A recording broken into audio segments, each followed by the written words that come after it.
Luiz Ferreira da Silva é nome de recordação. Foi um vaqueiro do mato que honrou o seu gibão, nascido na Paraíba, nos recôncavos do sertão.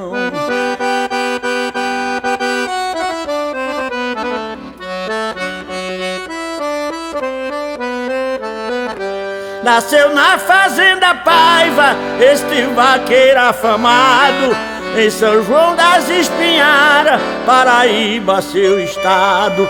No ano de 28, em 2000 foi sepultado.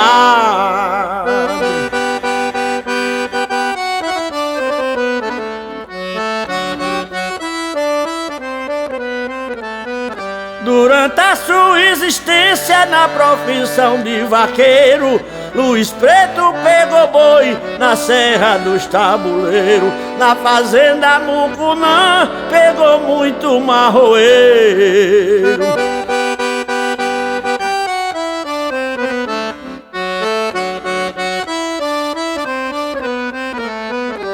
Também na fazenda Côncava muitos anos campeou, no seu cavalo chachado, tingue de boi corredor, e o seu burro novato muitos boiatos pegou.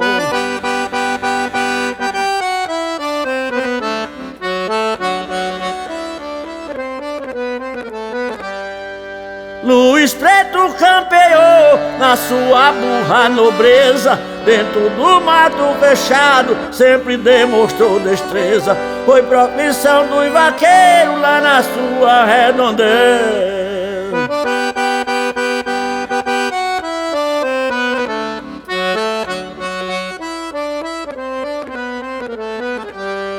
Na fazenda Mucunã, este grande companheiro ali viveu muitos anos naquele torrão fagueiro, trabalhando a Chico Gomes, o seu patrão fazendeiro.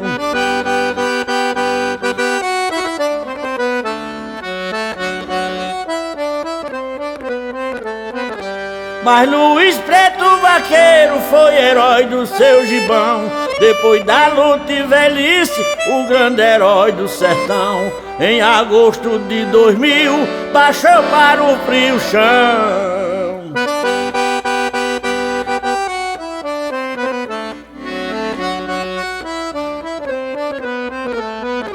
Escrevi esta toada de um vaqueiro do passado, o vaqueiro Luiz Preto, um nome imortalizado, conterrâneo de Aloysio, fotógrafo que é rei do gado.